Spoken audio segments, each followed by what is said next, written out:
வணக்கம். நான் உங்கள் அன்பான சயின்டிபிக் வேதிக் அஸ்ட்ராலஜர் அஸ்ட்ரோரஞ்சி பேசுகிறேன். நல்லது நினைப்போம், நல்லதே நடக்கும். தொடர்ந்து நம்மளுடைய வீடியோஸ்லாம் பார்த்துட்டு இருப்பீங்க நம்புறேன். எந்த விதத்திலையும் மூட நம்பிக்கைக்குள்ள போகாமல், மிகைப்படுத்தாமல், உள்ளது உள்ளவாறு அறிவியல் சார்ந்த ஜோதிட கருத்துக்களை பார்த்துட்டு இருக்கோம். சயின்டிபிக் வேதிக் அஸ்ட்ராலஜி முறையில பார்த்துட்டு இருக்கோம். இப்ப பாத்தீங்கன்னா, இந்த கோச்சார பலன்களே எப்படி பலன் செய்யுதுன்னு பாத்தீங்கன்னா, அந்த குரு பயிற்சி, சனி பயிற்சி, ராகு கேது பயிற்சி என்று சொல்லப்படுகிற ஆண்டு கிரக பயிற்சியும், மாத பயிற்சி என்று சொல்லப்படுகிற செவ்வாய் பயிற்சி, சுக்கிர பயிற்சி, சூரிய பயிற்சி, அது மாதிரி பயிற்சிகள்லாம் பார்க்கும் பொழுது இது எப்படி நமக்கு ஒரு தாக்கத்தை கொடுக்குதுன்னா, தசாபுக்திகளே உங்களுடைய துல்லியமான பலனை கொடுக்கக்கூடியதுக்கு ஒரு மெயினான விஷயமாக இருக்கிறது. உங்களுடைய ஜென்ம ஜாதகத்துல நீங்க எந்த நேரத்துல பிறந்தீங்க, எந்த தேதியில பிறந்தீங்க, எந்த ஊர்ல பிறந்தீங்க வச்சு உங்களுக்கு தசாபுக்திகள் எப்படி போயிட்டு இருக்கிறத வச்சு அந்த தசைகள் உங்களுக்கு சாதகமான பலன்களை கொடுக்க போகிறதா அல்லது கொஞ்சம் டிலே பண்ணி ஒரு அன்ஃபேவரபிளா கொடுக்க போகுதா அப்படிங்கிறது உங்களுடைய கோச்சாரம். அதாவது நம்ம இந்த வீடியோல எல்லாம் பார்க்கக்கூடிய பயிற்சி பலன்கள், மாத பலன்கள் வச்சு நம்ம ஒப்பிட்டு பார்த்து தான் நம்ம பலன் எடுக்கணுமே போலிய இது ஒரு பொதுவான பலன்கள் என்று நீங்க தெரிஞ்சுக்கணும். இது ஒரு மெயினான, இது முழுசான ஒரு பலனா இல்லாமல் உங்களுடைய தசாபுக்திகளோட ஒப்பிட்டு பார்க்கணும். அந்த அடிப்படையில பாத்தீங்கன்னா, இந்த ஜூன் மாதம் எப்படி இருக்குது அப்படின்னு பார்த்தோம்னா, 2024 ஆண்டு கிரகம் எந்த பயிற்சியும் இல்லை. குரு ரிஷபத்திலே கண்டினியூ ஆகிறார். மே 1ஆம் தேதியான பயிற்சி பார்த்தீங்கன்னா, ஜூன் மாதமும் ரிஷபத்திலே குரு இருக்கிறார். அதே சமயத்தில் ராகு மீனத்திலும், கேது கன்னியிலையும் தொடர்ந்து இருக்க போகிறார்கள். சனியும் கும்பத்தில் இருக்க போகிறார்கள். மாத கிரகங்களாகிய செவ்வாய், சுக்கிரன், புதன், சூரியன் தான் பயிற்சியாக போகிறது இந்த ஜூன் மாதம். குறிப்பா பாத்தீங்கன்னா, புதன் பாத்தீங்கன்னா 1ஆம் தேதியே ரிஷபத்துக்குள்ள வரார். மேஷத்திலிருந்து ரிஷபத்துக்குள்ள 15ஆம் தேதி பாத்தீங்கன்னா ரிஷபத்திலிருந்து மிதுனத்துக்கு ஆட்சி பலம் பெறுகிறார். அப்புறம் கடைசி நாளாகிய ஜூன் 30 அன்னைக்கு பாத்தீங்கன்னா கடகத்துக்கு போறார். அதே சமயத்தில் சுக்கிரன் பாத்தீங்கன்னா ஜூன் 13ஆம் தேதியே ரிஷப ராசியில ஆட்சி பலத்தோட இருந்து மிதுனத்துக்கு நட்பு வீட்டுக்கு போகிறார். அதே சமயத்துல சூரியன் உங்களுக்கு இந்த வைகாசி மாசம் முடிந்து ஜூன் 15ஆம் தேதி பாத்தீங்கன்னா மிதுனத்துக்கு போகிறார்.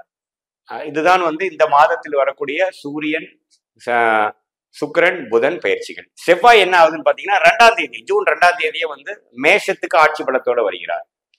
மீனத்தில் இருக்கிற செவ்வாய் மேஷத்துக்கு ஆட்சி பலம் பெற்று அந்த மாதம் முழுக்கும் மேஷத்தில் ஆட்சி பலத்தோட இருக்க போகிறார். இதுதான் ஜூன் மாதத்தோட கிரகத்தின் அமைப்புகள். இப்போ ஃபர்ஸ்ட் டைம் நம்மளுடைய சேனலுக்கு வரவங்க மறக்காம சப்ஸ்கிரைப் பண்ணுங்க. ஃப்ரெண்ட்ஸ் அண்ட் ரிலேட்டிவ்ஸ்க்கு பிடிச்ச வீடியோஸை ஷேர் பண்ணுங்க, லைக் பட்டன் கிளிக் பண்ணுங்க, தொடர்ந்து நம்மளோட வீடியோஸ் பாருங்க. இந்த வீடியோவில் நம்ம என்ன பார்த்துட்டு இருக்கோம்னா, ஜூன் 2024 கும்பராசிக்காரர்களுக்கு எப்படி இருக்க போகிறது நம்ம பார்க்க போறோம். அதாவது கும்பராசிக்காரர்களுக்கு கடந்த 1.5 வருஷமாவே ஜென்ம சனி நடந்து கொண்டு இருக்கிறது. அதாவது 7 நாட் சனியில நடு பகுதி என்று சொல்லப்படுகிற ஜென்ம சனி நடந்து கொண்டு இருக்கிறது எல்லாத்துக்கும் தெரியும். சனி ராசிக்குள்ளேயே இருக்கிறார். 2ஆம் இடத்துல ராகு இருக்கிறார். தன குடும்பஸ்தானத்துல ராகு இருக்கிறது இன்னுமே அந்த விஷயத்தை இன்னும் கொஞ்சம் கடுமைப்படுத்துகிறது. ஆனா இப்போ மாத கிரகமாகிய சுக்கிரன், புதன், சூரியன் குருவோட சேர்ந்து 4ஆம் இடத்துல கும்பராசிக்கு வர்றது ஒரு அருமையான அமைப்பு. இந்த ஜென்மசனி காலத்துல சில விஷயங்கள் உங்களுக்கு நடத்தி காட்டி ப்ரெஷர், டென்ஷன் எல்லாமே கொஞ்சம் குறையக்கூடிய அமைப்புக்கு ஒரு ஆரம்பகட்ட மாதமாக ஜூன் மாதம் இருக்கு. குறிப்பா முதல் ஆஃப், 2வது ஆஃபும் பாத்தீங்கன்னா நல்ல ஒரு ரிட்டர்ன்ஸ், நல்ல ஒரு தன்மை தான். அது வேற மாதிரி ஒரு காம்பினேஷன்ல வரும். அது எப்படின்னு பார்ப்போம். இப்போ பாத்தீங்கன்னா 4ஆம் இடமும் 5ஆம் இடம் தான் பாத்தீங்கன்னா ஒரு லைஃபுக்கு வேணுங்கிற ஒரு அருமையான ஒரு இடங்கள். அதாவது 4ஆம் இடங்கிறது இடம், வீடு, மும்மூல் ப்ராப்பர்ட்டிஸ் அதெல்லாம். அதே சமயத்தில் சுகஸ்தானம், அம்மா ஸ்தானம், தாயார் ஸ்தானம் என்று சொல்லப்படுகிறது. உங்க தொழில் வேலைக்கு அதிகமாக கனெக்ட் ஆன ஒரு பாவம் 4வது பாவம். அதே சமயத்தில் 5ஆம் பாவம் என்று சொல்லப்படுகிற லக்ஷ்மி ஸ்தானம் பாத்தீங்கன்னா உங்களோட லக்கு, உங்களுடைய யோகங்கள், குழந்தைகள் சம்பந்தப்பட்ட விஷயங்கள், உங்களுடைய டேலண்ட், கிரியேட்டிவிட்டி, நீங்க செய்யறது விஷயங்கள் சரியாகவும் வெற்றியாகவும் வரக்கூடிய ஒரு நல்ல ஸ்தானம் தான் 5ஆம் பாவம். இந்த 5ஆம் பாவத்துல பாத்தீங்கன்னா 2nd ஆஃப் ஜூன் 15லேருந்து 20-30க்குள்ள பாத்தீங்கன்னா சூரியன், சுக்கிரன், புதன் எல்லாமே போறாங்க. அதே சமயத்துல அதுக்கு முன்னாடி இருக்கிறத பாத்தீங்கன்னா இந்த 3 கிரகம் குருவோட சேர்ந்து 4ஆம் இடத்துல சஞ்சரிக்கும் பொழுது அருமையான ஒரு காலகட்டமாக ஜூன் மாதம் கும்பராசிக்காரர்களுக்கு, இப்படி ஒரு ஜென்மசனி அவதிப்பட்டு இருக்கக்கூடிய கும்பராசிக்காரர்களுக்கு ஒரு பாலைவனத்தில் சோலைவனம் அப்படிங்கிற மாதிரி ஒரு பரவாயில்ல சார், ஜூன்ல சில விஷயங்கள் ஒரு 4 பிரச்சனை இருந்ததுன்னா ஒரு 2 மெயின் பிரச்சனை முடிஞ்சது எனக்கு, இனிமேல் அந்த பிரச்சனையை பத்தி நான் ஒரி பண்ண வேண்டாம், மீதி இருக்கிற 2 பிரச்சனையை ஒரி பண்ணா போதும், அந்த அளவுக்கு எனக்கு கொஞ்சம் நிம்மதி பெருமூச்சு கொடுத்த ஒரு மாதமாக கண்டிப்பாக கும்பராசிக்காரர்களுக்கு ஜூன் மாதம் இருக்கிறது. அதுக்கு மெயின் நான் ரீசன் சொன்னது பாத்தீங்கன்னா, இந்த சுக்கிரன் கும்பராசியோட ராஜயோகாதிபதி என்று சொல்லப்படுகிற சுக்கிரன் வந்து 4ஆம் இடத்துல ஆட்சி பெறுகிறார். அதே சமயத்துல 5ஆம் இடத்துல நட்பு வீட்டுக்கு போகிறார். அதே சமயத்துல அடுத்த ராஜயோகாதிபதி என்று சொல்லப்படுகிற புதனும் பாத்தீங்கன்னா 4ஆம் இடத்திலும் 5ஆம் இடத்திலும் ஜூன் மாதம் முழுதும் இருக்க போகிறார்கள். இப்படிலாம் இருக்கும் பொழுது அதே சமயத்துல 7ஆம் வீடு அந்த பங்குதாரர் மனைவி இது மாதிரி பாவங்கள் பாத்தீங்கன்னா அதுவும் நல்ல இடத்துலதான் இருக்கிறாங்க சூரியன்.